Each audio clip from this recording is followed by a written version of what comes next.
this other way is better. So then I'd switch that up, and it just progressively got, better and better until, the bills look pretty fucking good.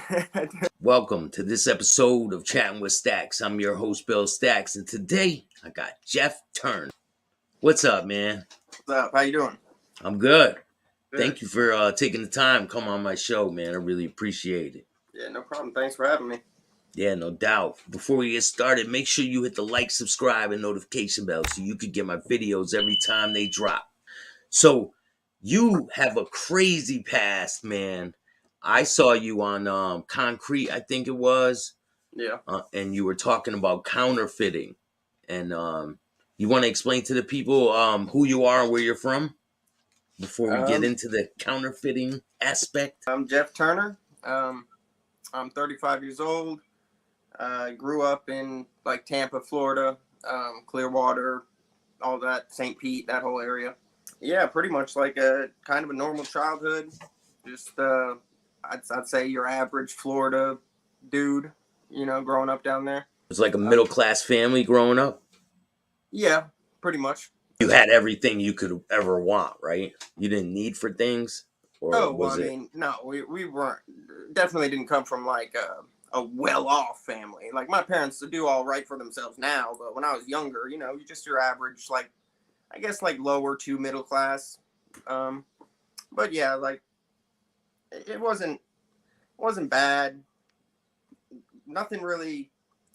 Well, I guess from considering my group of friends, it was average. But I mean, I got into drugs pretty early on. I'd say started like, smoking weed, selling weed, doing oxys and all that stuff when I was like 16 about. Yeah. And, sold weed throughout high school, started kind of doing like Percocets, nothing too crazy at that point. Did you have a job? Did you have a first job? First job? I think I worked at Publix supermarkets. It's like a huge grocery chain. Bagger, right? Being a bagger? Yeah, I was a bagger too, man. Food Mart. 16 years old. I did that for like probably 6 months, a year. But then I like kind of working at Publix gave me a little paycheck. So then I started buying ounces of weed and selling weed on the side. And then I started making enough money selling weed to where I quit the bagging job. But, I sold drugs for, the majority of my teenage years and adult life. But never really got like too extreme with it. Like I never moved like kilos or anything like that. Just, kind of enough to get by, get drugs for free. You know what I mean? Yeah. And of course I do the same stuff, man. Yeah, that of course developed a drug addiction. You know what I mean? That what got you into making the money? Well, I mean, I guess so, kind of. Like I first tried it when I was like 18 or 19 years old. And at that point I was just kind of like a hustling kid, you know what I mean? Trying to figure out ways to make money. I tried counterfeiting. I was selling drugs, any lick that came across, I was down for it. And just anything, you know what I mean? Just kind of a crazy, stupid young dude. But the counterfeiting thing, like I got the idea. I tried to do it a little bit. And at first, they looked horrible. I didn't really, because it was just a spur of the moment. Let's, I'll scan these bills, print them. Were you using an inkjet printer at first? Is that what you were using? Were you trying to bleach $1 bills or $5 bills? Well, I did that too. I've done it all when it comes to that. So like at first they looked horrible and I just stopped. I think I was like 18 years old. So I just went back to selling weed. And then like maybe 6 months later, I read a lot, you know what I mean? So I was just strolling through Barnes and Noble, looking through books, and I found The Art of Making Money, which is about the counterfeiter Art Williams up in Chicago.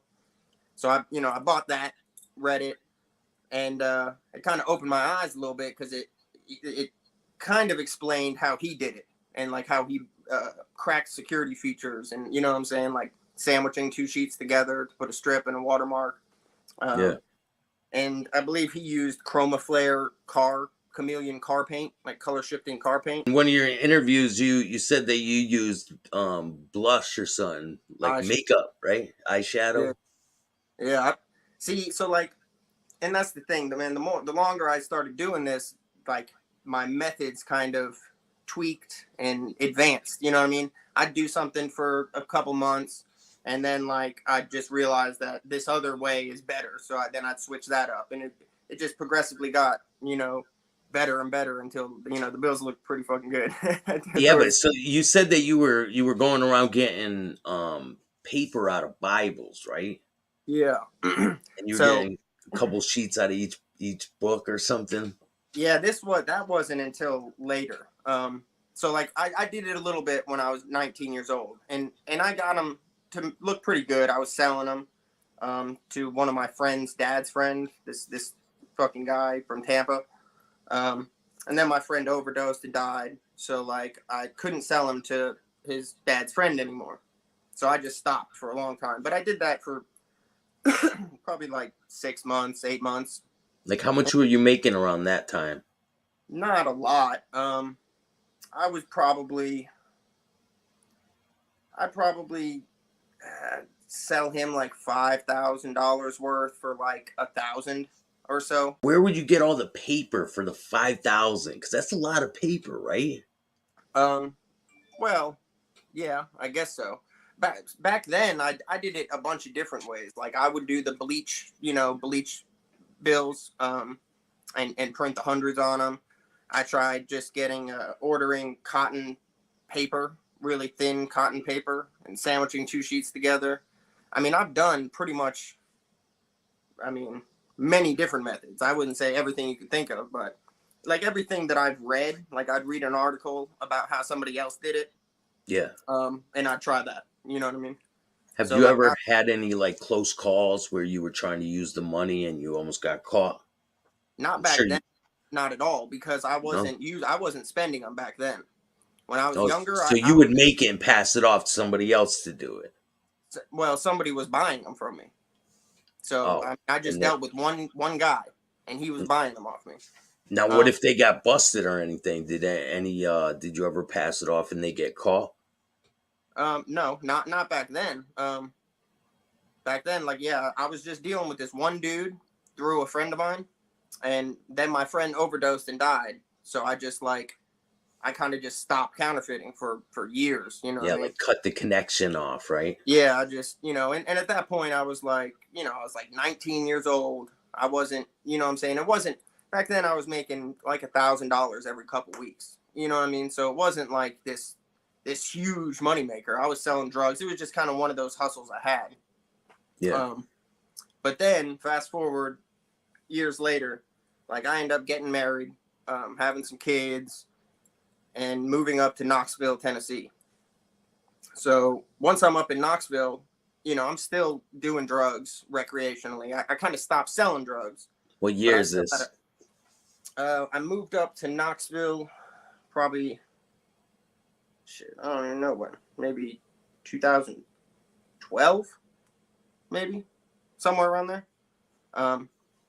So yeah, I still have this drug addiction, but I get a job in like the sign industry, doing sign install service, Yeah, like outside stuff of like buildings, signs outside yeah. the buildings. Yeah. Yeah, so I did that for a bunch of years, and then I ended up getting fired from my job, um, and through, I should say, through the sign industry, I kind of got into like graphic design through the sign, the sign business. Yeah. So I learned a little bit of graphic design since I was 19.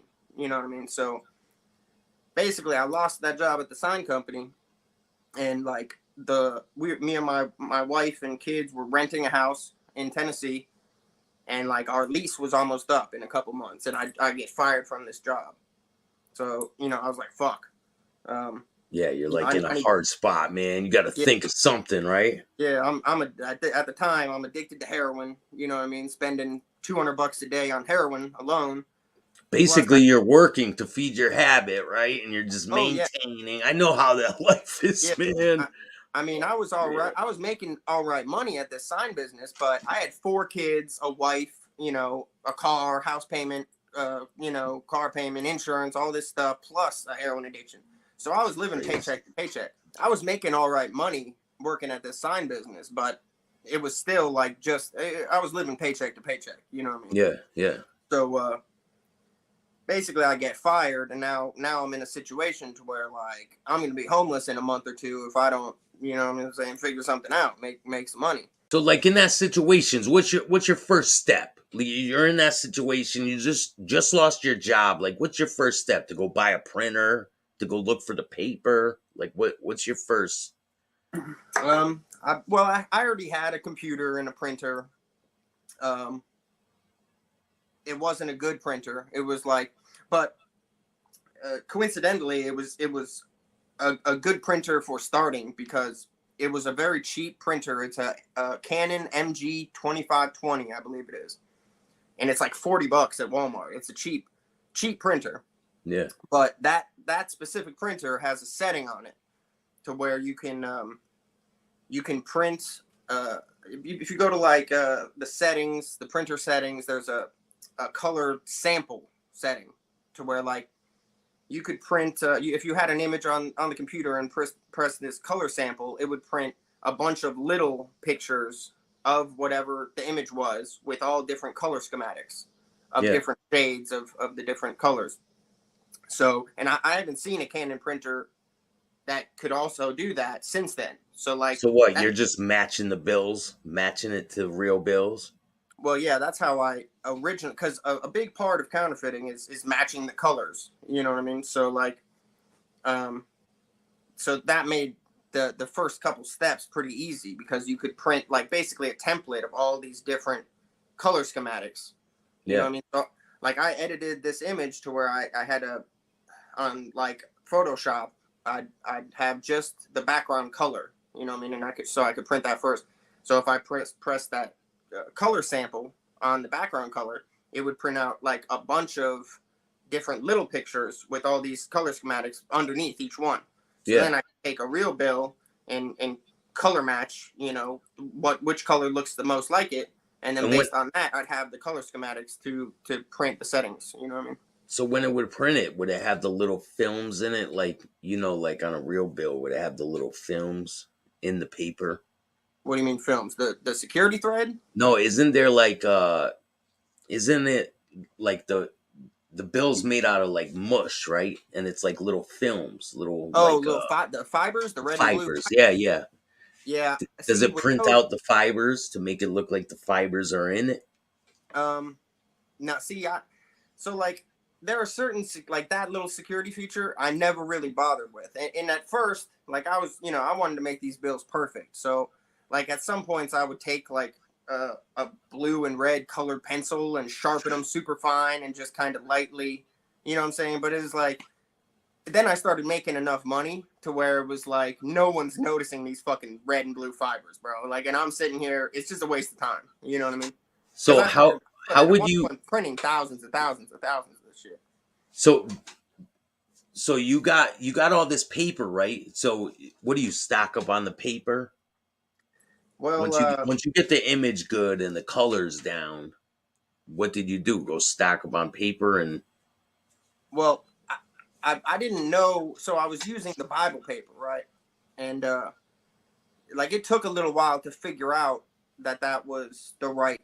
I mean, Bible paper is by far the best paper I found that you could print money on, because it's really really thin. So you could, if you sandwich 2 sheets together, the thickness of 2 sheets of Bible paper is very very close to the. and you like wrinkle it up and make it seem like used, kind of, right? No. See, a lot of people would say that if I'd sell some, but okay, so like the bills I was printing looked really good. So like typically people, when you crumple it up like that, it's just to make it look old or whatever.